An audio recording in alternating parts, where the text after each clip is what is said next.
Thank you Bu Puji. Nanti saya main ke Batam kapan ya? Gitu. Nah, ayo Pak, kita Itu tunggu. Pak Tim itu kepala kantor yang dulu itu bukan ya? Ya Pak. Pak Membi, Pak. Enggak, maksudnya kepala kantor yang dulu banget, bukan ya? Oh, bukan Pak. Oh, Ini yang dulu baru banget soalnya. Kelamaan Soalnya kepala kantor yang dulu, Pak. yang dulu banget soalnya saya. Kan? Bapak kan 2011 2013, Pak. Saya pernah di Batam. Jadi gini, sistem memang tidak bisa menjalankan atau sistem akan memblok tanah yang tumpang tindih di sistem, gitu. Ya. Jadi bukan masalah updating data, bukan. Masalahnya adalah data tersebut masih tumpang tindih di sistem, gitu. Selama data itu masih tumpang tindih di sistem, mau sampai nangis kayak gimana juga nggak akan bisa jalan, pengecekan dan lain sebagainya. Jadi ya tugas Kanta untuk memastikan itu tidak tumpang tindih. Gitu. Jadi selama tumpang tindih di sistem udah bukan saya juga, emang sistem akan melakukan pemblokiran atau memfreeze lah, nggak bisa ada kegiatan sampai datanya dibenerin. Jadi masalahnya bukan tadi di updating sistem, bukan Bu. Saya pastikan. Bukan ya Pak ya. Sebelum pertama kali Pak Kakan menjelaskan begitu Pak. Oke, siap Pak Virgo. Jadi begitu kakannya sekarang taruhlah menurut dia yang salah bidang ini dipindah ke sebelahnya, jadi nggak apa-apa, pasti udah langsung jalan automatically, jadi nggak usah khawatir. Yang kedua soal IKTP, ini mungkin pembicaraan sebelumnya, kita ada webinar sebelumnya dengan IPAT, sudah disampaikan juga, dan memang itu bukan maunya Pusdatin, mau kita seperti Bu Puji tadi, bahwa ngetik nama keluar semua gitu ya, ngetik NIK keluar semua. Tapi ternyata Dukcapil sekarang mensinyalir jadi banyak kebocoran data privacy katanya dengan model begitu. Karena kan saya bisa aja ngetik gini, jadi saya tahu tanggal lahirnya Bu Kristi Simanjuntak, ya kan? Dengan hanya ngetik nomor NIK-nya. Makanya sekarang di sistemnya Dukcapil kita harus ketik NIK, dia cuma jawab benar salah. Ketik nama, dia jawab benar salah. Jadi bukan maunya HTR BPN ya, ketik tanggal lahir, dia hanya jawab benar salah. Meskipun benar salahnya dia ada kemiripan, bukan benar salah mati ya. Misalnya Bu Kristi, namanya Kristi W-nya W siapa Bu? Izin Bapak Warista. Sama saya dong, saya Virgo Eresta. Kalau wanita pakai wa ya. Jadi misalnya Kristi W Simanjuntak, sistem akan ngasih tahu juga itu benarnya berapa persen gitu. Tapi artinya memang Dukcapil yang mensyaratkan begitu, dan itu berlaku juga ke semua. Dan kemarin kita coba appeal, bisa nggak kita masukin 2 gitu ya, masukin 2. Jadi misalnya nama dan tanggal lahir nanti keluar semua, karena itu juga cukup jadi security juga kalau masukin dua field gitu ya. Kalau yang kemarin-kemarin memang terlalu mudah sih ya, masukin nick langsung keluar. Terus kita ngetik nick langsung keluar, sehingga banyak terjadi kebocoran data. Makanya dirubah, cuma yang sekarang juga jadi terlalu berat memang Bu Puji. Nah, sekarang kita lagi usulkan supaya jadi 2 aja, 2 benar keluar semua gitu ya, nggak harus 4 dan lain-lain. Tapi ya sekarang sedang dibahas, mereka udah terima waktu saya kemarin datang ke Dukcapil, tinggal follow up dari mereka saja. Kalau kita kan nggak bisa, karena itu data KTP itu bukan miliknya HTR BPN. Kalau data sertifikat miliknya HTR BPN, tapi kalau data KTP miliknya mereka. Jadi mereka yang data custodiannya, jadi kita nurut ke mereka lah. Gitu. Jadi mohon maaf memang sekarang begitu, tapi for the sake of security Bu Puji. Terima kasih. Oke, siap. Makasih Pak Virgo. Ya, semoga memang ke depan hanya cukup 2 item ya Pak ya, yang sudah benar, langsung bisa kita lanjutkan. Baik, pertanyaan berikutnya dari kolom chat ditujukan kepada Pak Peter. Izin bertanya Pak Peter, di pasal 111 ayat 1 huruf C Permen ATR 16 2021 sudah tidak dicantumkan golongan penduduk dalam konteks pembuatan keterangan waris untuk peralihan tanah. Kemudian redaksi pasalnya atau, yang artinya pilihan. Artinya, apakah ini artinya notaris telah berwenang membuat seluruh keterangan waris dari berbagai sistem hukum waris di Indonesia untuk peralihan tanah karena waris? Dan apa kiranya upaya kita, barangkali ada kantor pertanahan yang menolak surat keterangan waris notaris yang kliennya misal menggunakan waris hukum Islam berhubung dengan adanya peraturan ini. Terima kasih Pak, silakan dijawab.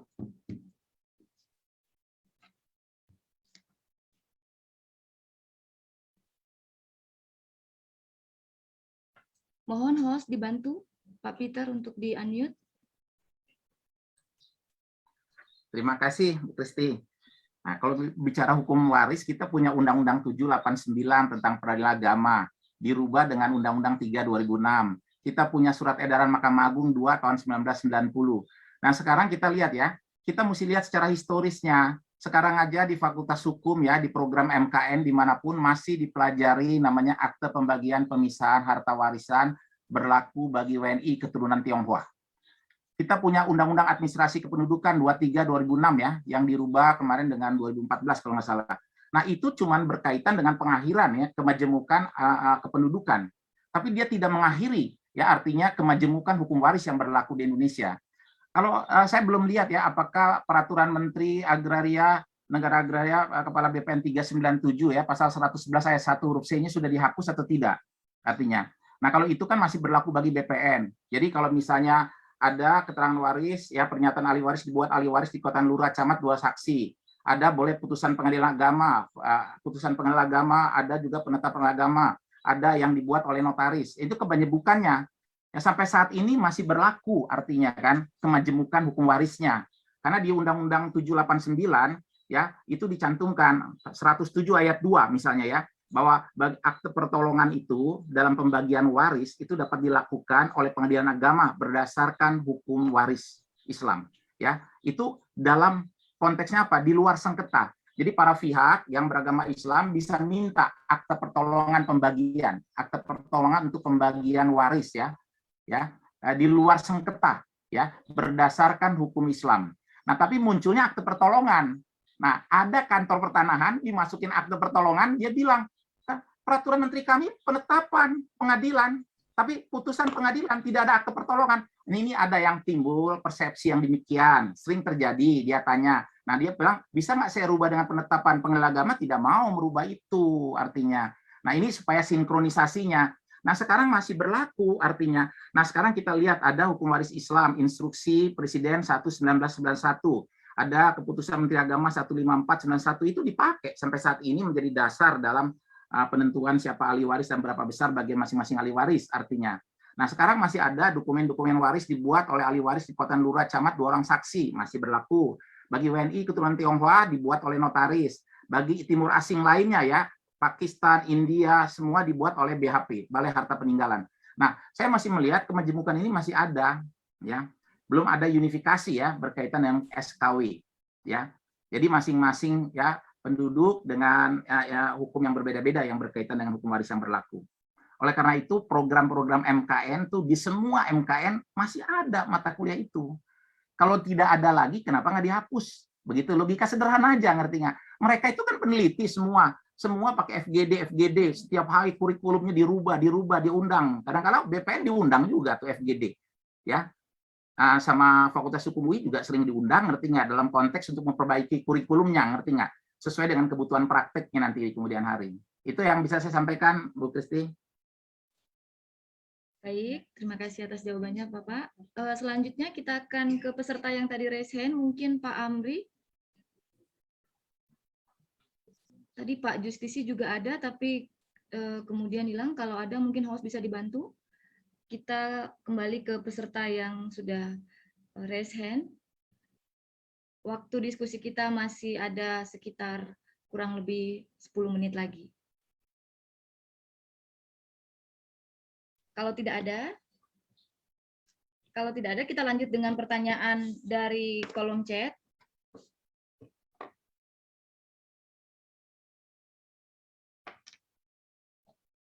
Dari Kadek Ratih Paramita, mungkin bisa dijawab oleh kedua narasumber. Apakah data tanah yang didaftarkan secara online, dokumennya hanya dikeluarkan dalam bentuk online atau digital, atau tetap dalam bentuk fisik? dan harus tetap ke BPN setempat untuk mendapatkan akta fisik. Saya ulangi pertanyaannya dari Kadek Ratih Paramita, apakah data tanah yang didaftarkan secara online, dokumennya hanya dikeluarkan secara online, atau tetap ke BPN setempat dan mendapatkan akta fisik? Mungkin Pak Peter atau Pak Virgo bisa membantu untuk menjawab. Jadi tergantung layanannya. Jadi kalau layanannya sudah layanan elektronik, nggak perlu datang ke BPN. Jadi layanan elektronik itu seperti misalnya hak tanggungan elektronik ya, nggak perlu datang ke BPN. Nggak perlu datang ke BPN sama sekali. Pengecekan elektronik, nggak perlu datang ke BPN sama sekali. Begitu nanti udah ada sertifikat elektronik, jual beli elektroniknya juga nggak perlu datang ke BPN sama sekali. Yang masih perlu datang ke BPN sekarang adalah meskipun kita pakai loket tuh kan bisa juga tuh kita upload gitu ya. Itu mesti ke BPN karena di situ nanti ada janji temu seperti misalnya pelayanan jual beli yang sertifikatnya masih lama gitu ya, itu masih perlu datang ke BPN. Apalagi ya yang masih perlu datang ke BPN, pemecahan, pendaftaran pertama dan lain-lain. Tapi kalau yang sudah judulnya layanan elektronik, HT elektronik, Roya, pengecekan informasi elektronik nggak perlu datang ke BPN sama sekali. Langsung di email ke email yang bersangkutan, makanya dipastikan ya tadi kalau PPAT terregister dengan benar, emailnya benar, nanti kalau customer-nya juga yang penerima sertifikat elektronik, emailnya mesti email customer itu. Gitu. Ya, mungkin ada pertanyaan lagi yang menarik nih ditujukan kepada Pak Peter. Bagaimana dengan penggunaan e-card yang nantinya akan diberikan kepada PPAT? Apakah dengan demikian PPAT bertanggung jawab secara material, tidak hanya formil, sebagaimana halnya pejabat umum yang membuat akta otentik? Ya. Memang iKTP reader ini ya, itu harus melalui kelembagaan, organisasi, tidak bisa secara pribadi. Maksud tadi yang Pak Virgo bilang, Ikatan Notaris Indonesia sudah membuat MOU ya dengan Dukcapil. Tinggal IPAT juga harus, ngerti nggak? Nah kalau e-reader ini kan cuma membantu secara pribadi, tidak secara normatif diatur, ngerti nggak? Itu untuk safety-nya aja, sama dengan akta-akta notaris ada sidik jarinya. Karena kan kepalsuan ini Indonesia ini banyak nih kepalsuan, pura-pura semuanya, ngerti nggak? Hari ini datang, besok dia menyangkal, ngerti nggak? Muncullah sekarang ada sidik jari, ngerti nggak? Nah sekarang dengan e-reader ini justru membantu PPAT, ngerti nggak? Nah, artinya membantu PPAT, tapi ada kasus yang lucu, ya. Ini di Jawa Barat, ngerti nggak? Orangnya datang di foto, ngerti nggak? Dia pikir foto tuh aman. Ternyata orang yang difoto rambutnya keriting, ngerti nggak? KTP-nya tidak. Datanglah di Polda, ngerti nggak? Saudara waktu bikin kuasa ini, apa yang saudara lihat? KTP. Oh KTP. Saudara foto dia kan? Foto, ngerti nggak? Ternyata foto dengan KTP-nya berbeda. Ditarik-tarik dia. Udah jangan iseng-iseng foto, ngerti nggak? Undang-undangnya sudah memberikan loh artinya. Jadi kalau CCTV silakan, itu juga digital sebagai alat bukti. Ini pakai foto lagi, nanti ribut sama orang. Ini terjadi, terus ditanyain. Nah, kalau ditanya penyidik gimana? Bilang aja sama. Siapa yang suruh Peter? Ntar saya ditangkap nih gara-gara gini nih, ngerti nggak? Nah, nggak bisa diajarin begitu dia artinya. Jadi nggak usah pakai foto-foto, ngerti nggak? Semua mekanisme hukumnya aja kita penuhi, udah selesai, ngerti nggak? Ya, itu Bu Kristi. Saya tambahin mungkin. Ya. Jadi kalau pakai iKTP reader, harusnya PPAT udah bebas tuh dari masalah material pembuktian orang tersebut betul-betul Pak Peter atau kembarannya itu bisa ketahuan lah gitu kan. Gitu. Dan begitu KTP reader digunakan itu akan langsung connect ke datanya Pusdatin gitu. Jadi PPAT betul-betul nggak bisa ngarang lagi lah gitu ya, nggak bisa ngarang. Ini Pak Peter Ratu Menten, ngetik namanya aja nggak bisa gitu. Dan yang kesulitannya Bu Fuji tadi, Bu Fuji kan tadi kesulitan, males nih gue ngetik 4, ini salah, ketik apa tanggal lahir salah.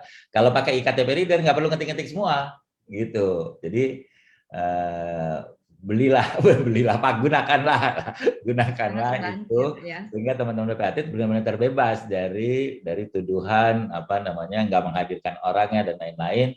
Terus pemalsuan data karena datanya langsung connect. Jadi PPAT harusnya jauh lebih aman kalau memakai teknologi itu. Sesuai ya Pak dengan tujuan transformasi digital, bukan hanya kita semakin dimudahkan, tapi juga semakin terlindungi. Mungkin ada lagi pertanyaan dari kolom chat karena peserta yang raise hand sudah tidak muncul di layar saya. Izin bertanya, untuk pendaftaran tanah pertama kali, pengakuan atau penetapan hak yang dilakukan melalui program PTSL, yang telah dilakukan sejak tahun 2018. Namun hingga saat ini tahun 2021 dilakukan peralihan, ternyata pada saat dilakukan pendaftaran peralihan hak di sistem pertanahan masih terhubung dengan sistem pendaftaran PTSL tersebut, sehingga peralihan haknya tidak dapat dijalankan pada sistem. Mohon penjelasannya karena secara fisik sertifikat ada di masyarakat, namun ketika akan dilakukan proses di pertanahan, sistem masih belum selesai. Mungkin ini bisa dibantu oleh Pak Virgo untuk menjawab. Harusnya nggak terjadi 2000 berapa? 18. Sejak 2018, Bapak. Jadi gini, kalau PTSL 2018 harusnya dia sudah valid, sudah terpetakan, dan lain-lain ya. Unless kecuali di tengah perjalanan kepala kantornya merasa ada masalah dengan data tersebut sehingga melakukan pembenahan data atau pemblokiran internal dan lain-lain. Tapi kalau nggak ada masalah harusnya bisa jalan. Dan ini menurut saya sih kasus ya, jadi nanti bisa disampaikan langsung ke kantor pertanahan atau ke supportnya ITSM Pusdatin untuk ngasih tahu nomor berkasnya berapa. Di sini ada Irfan kan, bisa ke Pak Irfan, di chat room tuh ada namanya Irfan, bisa japri ke dia nomor berkasnya berapa biar nanti dicek gitu. Sangat luar biasa sekali pelayanan Pusdatin ya Pak ya. Pak Irfan mohon di-share nomor handphonenya. Ya baik, kita lanjut kepada peserta yang sudah raise hand, Ibu Inggriani. Silahkan Ibu disampaikan pertanyaannya. Selamat siang. Pertanyaan saya untuk Pak Virgo. Maaf Kita Ibu, kadang... dari mana Ibu? Oh ya, saya Tan Inggriani Mokhtar dari Kabupaten Manggarai, Nusa Tenggara Timur. Baik Ibu. Iya, kendalanya kita sudah validasi, tapi waktu checking itu selalu munculnya tidak tervalidasi dan juga sering nomor sertifikatnya beda, tanggal penerbitannya beda. Jadi kadang saya juga sering minta tolong sama Pak Virgo. Itu kok sering terjadi Pak, bagaimana tuh? Ya, Ibu marah-marah aja ke kata. Jadi gini Bu, saya ada ini soalnya temanya bukan pengecekan elektronik sih, saya ada alur layanan pengecekan elektronik gitu ya. Jadi di pengecekan elektronik itu kan Ibu melakukan pengecekan elektronik atas sertifikat nomor tertentu ya. Kan sekarang pengecekan elektronik itu tugas membandingkannya itu sudah kita pindahkan ke PPAT. Kalau dulu membandingkannya tugas kantah tuh, bandingin sama nggak dengan buku tanah gitu ya. Nah sekarang dengan sistem elektronik kita hanya menyajikan informasi, Ibu yang membandingkan dengan datanya. Kalau menurut Ibu berbeda, Ibu harus tulis di situ, ada kolom komentar di situ bahwa ini tidak sesuai, ini tidak sesuai, misalnya nomor belangkonya lah nggak sesuai, nomor apanya nggak sesuai atau tanggal lahirnya nggak sesuai, Ibu tulis di situ untuk kantor pertanahan melakukan pengecekan dengan data buku tanahnya dia. Begitu kantah sudah melakukan pengecekan, sudah betulin datanya dan masih beda, berarti sertifikatnya palsu, kan gitu kan. Tapi kalau setelah dibetulin sama dia, gitu ya, ternyata udah sama dengan sertifikat yang Ibu pegang dari pemohon, ya berarti Ibu bisa lanjut ke buat akte. Tapi jadi Ibu, kalau Ibu nggak tulis, sistem nggak akan pernah bisa mencatat komplain Ibu. Kalau Ibu cuman nelpon kantahnya gitu, WhatsApp gitu ya, ngeluh di sini, itu sistem nggak akan bisa catat. Tapi kalau Ibu komplain di situ ya, wah ini namanya tidak sesuai, harusnya begini.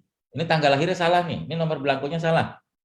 Itu kita akan catat tuh, dia akan kirim ke kantah. Tugas kantah adalah mengecek data itu kembali dengan data, kalau perlu dia lihat buku tanah yang aslinya, yang udah di dalam, dia bandingin lagi, dia betulin.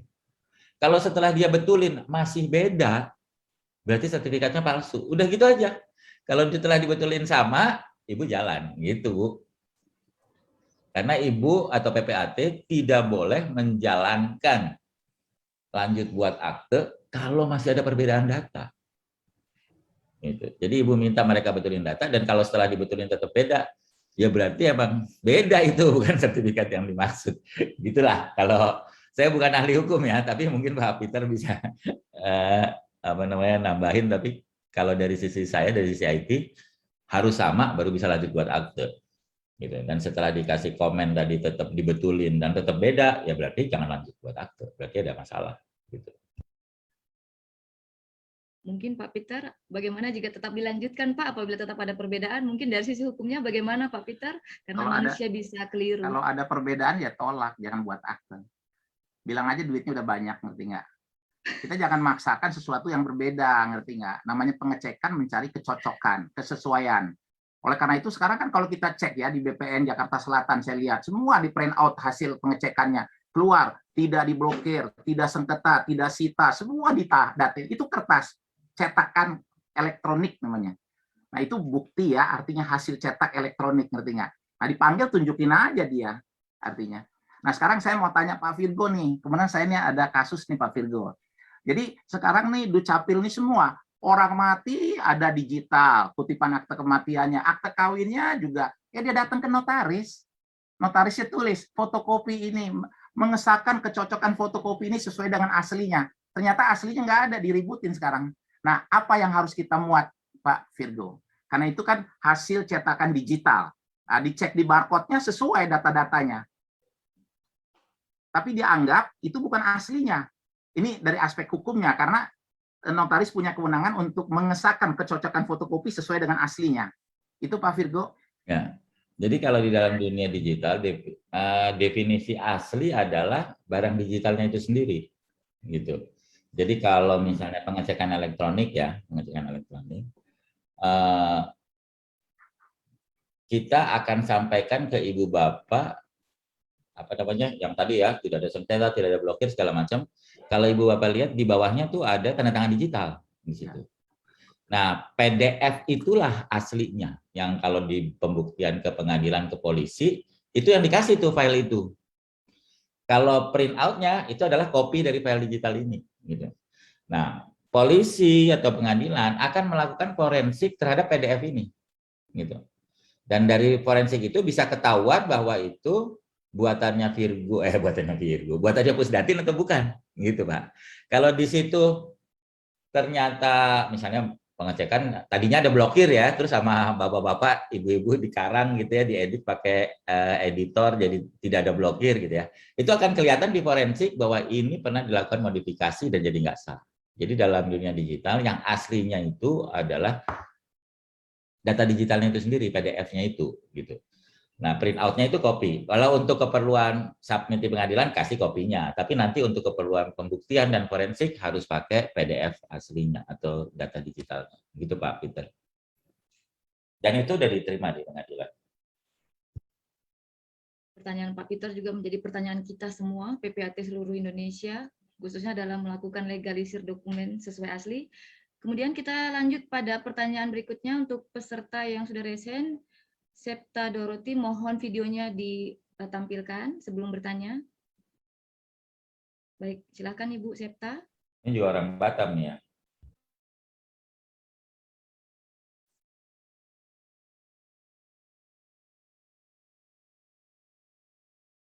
Mohon host untuk unmute Ibu Septa.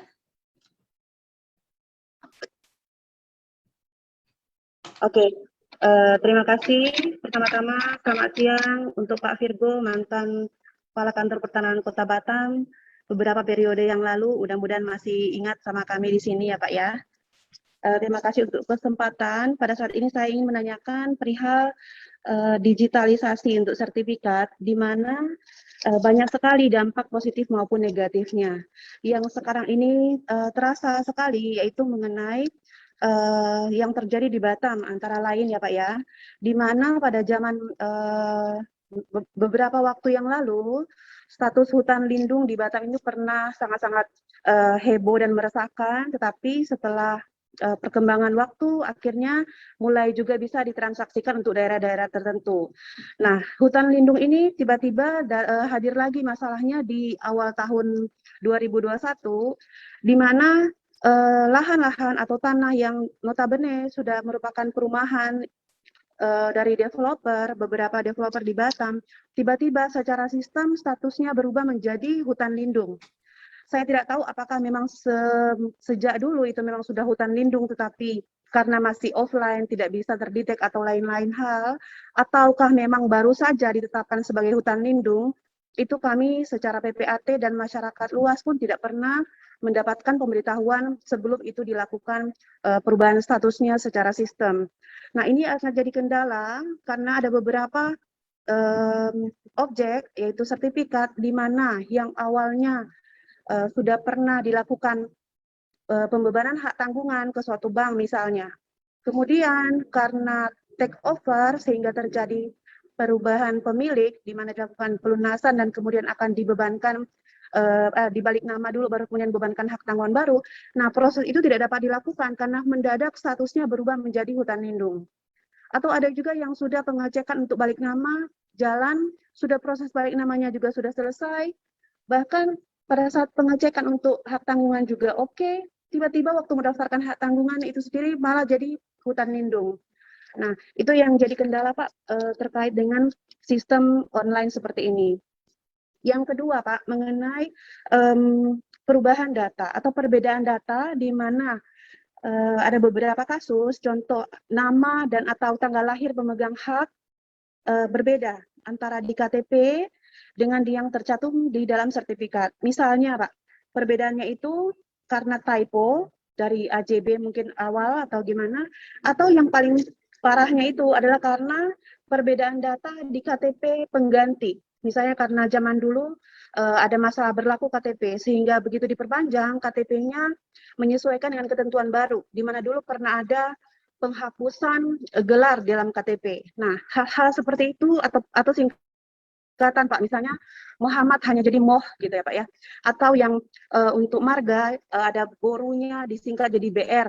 Nah, hal-hal seperti itu bagaimana caranya kita untuk mengantisipasi supaya di sistem tidak menjadi kendala pada saat kita melakukan pendaftaran peralihan hak ataupun pengecekan atau SKPT. Karena di beberapa kantor pertanahan mungkin memberlakukan ketentuan yang tidak terlalu sama, di mana khusus di Batam ada beberapa persyaratan yang harus dipenuhi dan tidak selalu sama.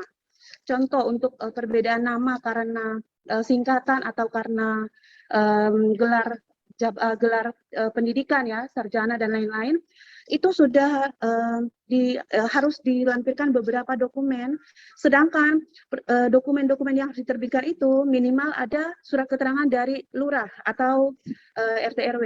Padahal di satu sisi di Batam ini ada himbauan dari wali kota yang tidak membolehkan lurah untuk menerbitkan surat keterangan apapun jika berhubungan dengan tanah. Nah, hal-hal seperti itu masih banyak sebenarnya contoh-contoh Pak. Tetapi ini terkait dengan sistem di mana kita tahu semua kalau namanya digital, segala sesuatu tuh harus sinkron. Bahkan koma, bahkan spasi pun harus sama baru bisa dilakukan. Nah, kira-kira bagaimana cara dari pihak IT BPN ya untuk mengantisipasi hal tersebut agar tidak menjadi halangan dalam proses peralihan hak itu. Demikian Pak Virgo, terima kasih atas waktunya. Baik, kepada Pak Virgo mungkin inti pertanyaannya adalah terdapat perbedaan Pak. Karena gelar.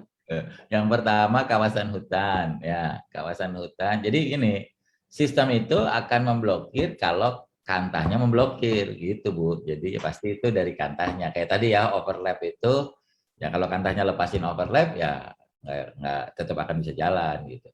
Nah untuk kawasan hutan juga begitu. Pusdatin sih nggak tahu apa-apa kan gitu, tentang apakah itu kawasan hutan. Tapi kalau kepala kantornya bilang, oh ini sekarang kawasan hutan harus diblok, yaitu kepala kantornya. Jadi Ibu menurut saya konsultasi ke kepala kantornya untuk mengatasi masalah ini, karena kan pasti sistemik kan ini satu kawasan gitu kan, perlu ada pembicaraan yang cukup besar dan melibatkan instansi terkait soal kawasan hutan tadi.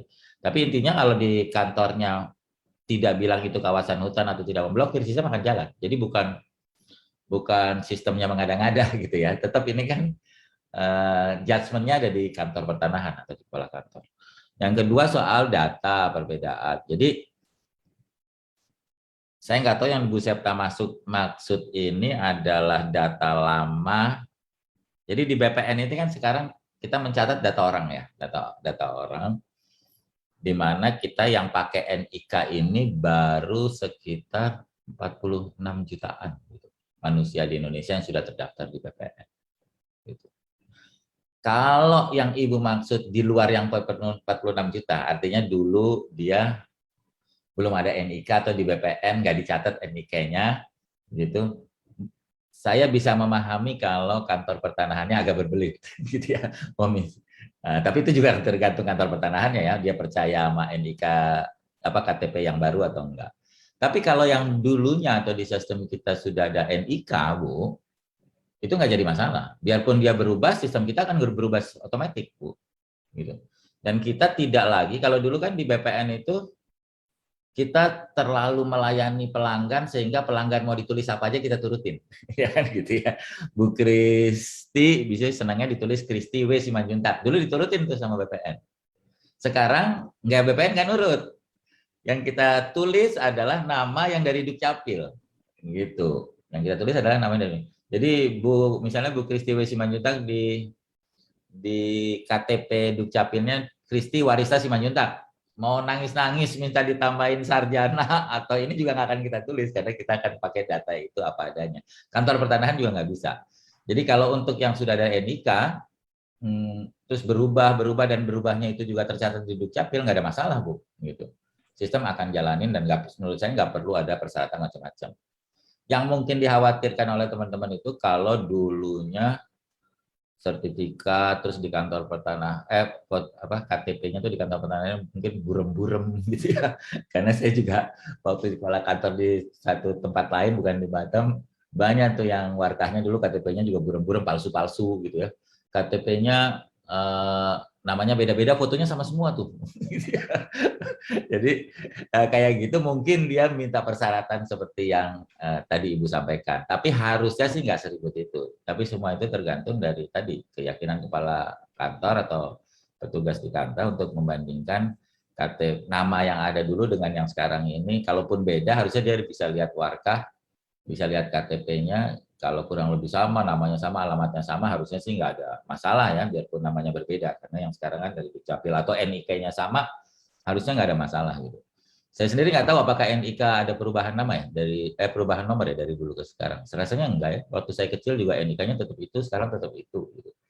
Jadi Bu Septa, kalau sepanjang dulu ada NIK-nya di BPN dan tercatat terdaftar ada di database, harusnya keluhan Bu Septa nggak terjadi. Tapi mungkin akan diambil langkah tambahan kalau dulu NIK-nya nggak terdaftar di kita, Bu Septa. Gitu ya, makasih. Ya, baik, mungkin ini pertanyaan dari kita kembali ke peserta raise hand, Pak Justisia Ferry. Tadi sudah dari tadi. Kepada Bapak saya persilahkan.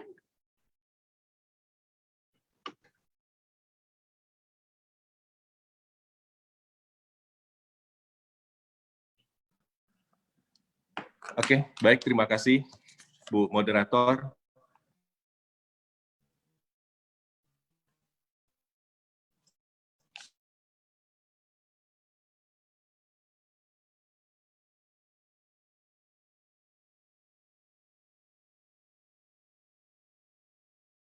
Bu Kristi masih mute tuh, ngomong saya masih mute. Bu Moderator. Oke, Pak, silakan diajukan pertanyaannya, Pak. Kepada siapa? Nama dan tempat. Apakah sudah terdengar? Maaf, suara Bapak terputus-putus. Saya Justisia Ferry dari PPAT Kota Batam.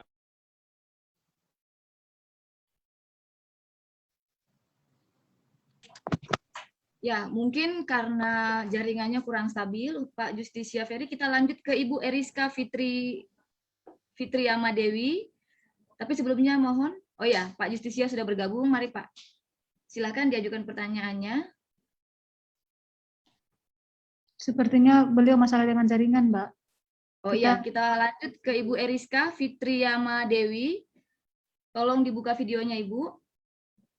Ajukan pertanyaannya kepada siapa, Ibu, kedudukan di mana?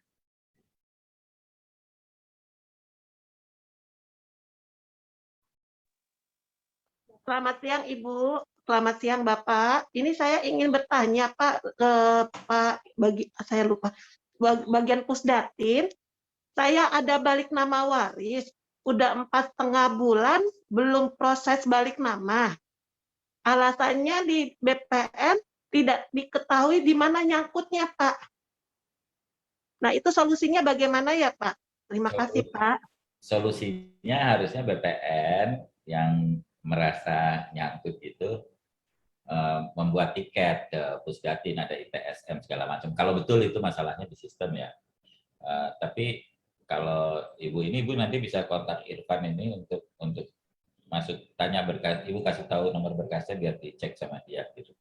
Tapi harusnya ngeceknya nggak ibu langsung, harusnya ibu tanya ke Kantah, nanti Kantah yang report ke Pusdatin berkas ini macet di sini.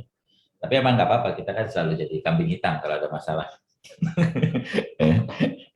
Jadi paling enak kalau bilang masalahnya di sistem gitu ya.